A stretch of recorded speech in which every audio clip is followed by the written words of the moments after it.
Kitu kimoja kingine ambacho nataka nikiweke wazi ni kwamba sisi tumekuwa tukifanya marekebisho ya uwanja wa Benjamin Mkapa. Nimeona hilo linaandikwa sana. Lakini marekebisho tulikuwa tunayafanya yalikuwa yanahusisha viti, yalikuwa yanahusisha mfumo wa AC, mfumo wa umeme, mfumo wa matangazo na vitu vingine kadhaa, vyoo na vitu vingine kadhaa. Hayakuwa yanahusisha pitch.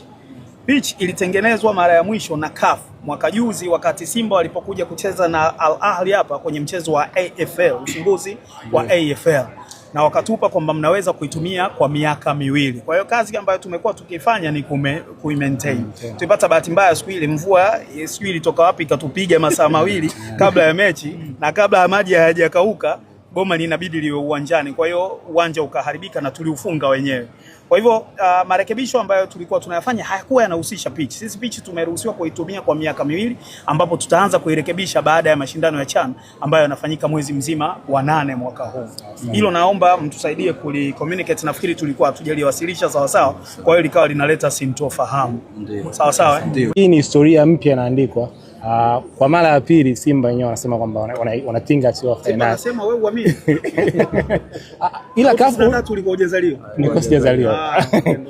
Ila ukifuatilia post ya CAF wenyewe wanasema for the first time kwa mashindano haya nafikiri kwa sababu yalibadilishwa jina, utaratibu ulibadilika na vitu vya namna hiyo.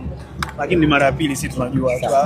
Hatucheki na wote. Mheshimiwa, hongera kwanza kwa ushindi na pole kwa safari. Lakini mpaka sasa hivi kama serikali, maandalizi ya uwanja wa Benjamin Mkapa yakoje, na upande wako kama waziri unawaambia nini wananchi kuelekea finali hii kubwa?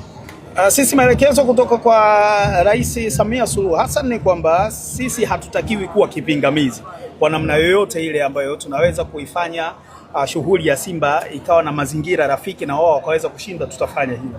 Tunaishukuru Serikali ya Mapinduzi ya Zanzibar kwa kuwahost Simba kwenye hatua ya nusu finali.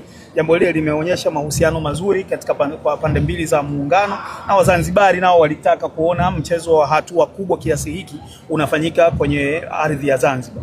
Lakini uwanja wa Zanzibar kama mnavyofahamu, sitting capacity ni 15,000 hivi kama sikosei, na kulinganisha na uwanja wa Benjamin Mkapa ambao sitting capacity ni 63,000. Kwa hiyo tunataka kuwapa wananchi wengi zaidi wa Tanzania wengi zaidi nafasi ya kushuhudia mchezo huu kwa macho yao wenyewe. Kwa hivyo tunafanya kila lilo ndani ya uwezo wetu kuhakikisha marekebisho ambayo tulikuwa tunayafanya yanakamilika kwa muda na Simba wanaweza kuutumia uwanja huu kwa mchezo wao wa finali tarehe 25 ya mwezi Mei. Kwa hiyo mimi nitaamkia pale kesho kuhakikisha kwamba hiyo hatumwi mtoto dukani.